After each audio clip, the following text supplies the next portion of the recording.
what are the barriers that you see from your experience that get in the way of effective decision making in family-owned businesses?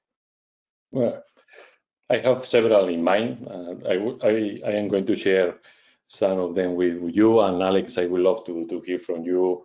What is your experience? At my end, one of the main barriers are related with informal power, for example.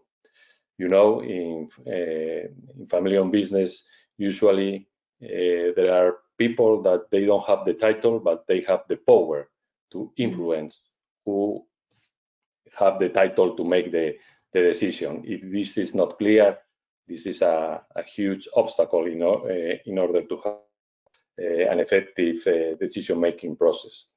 The other obstacle will be the lack of clarity on roles and responsibilities. Sometimes, if you are a family member, it seems that you have you have the right in order to make decisions, but it's not because you are a family member. You must have the knowledge and the position in order to do that. Other obstacle is the family dynamics. If there are not a good family dynamics in place, they are not going to address the right conversation, and family or the leadership team with family members and non-family members have to make a decision about a certain topic. It's going to be difficult to have an effective decision-making process. And the last one obstacles, I will say that one of them is very, very, very relevant, and I think is becoming more relevant nowadays. That is the governance. If the family don't have the right, the clear structures in which decisions should be made, it's going to be complicated to have an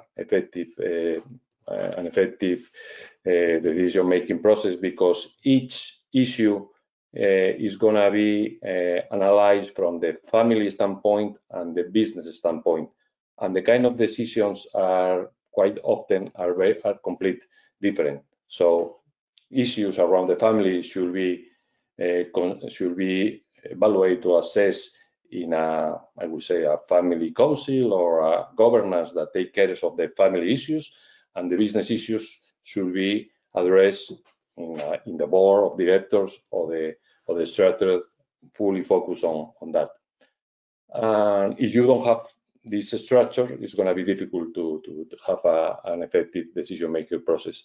And the last one that I would like to share with you, with the people is joining us in this call, is the lack of alignment. The lack of alignment in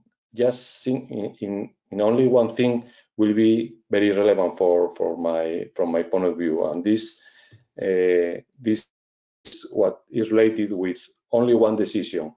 Do we want to be a family first or a business first?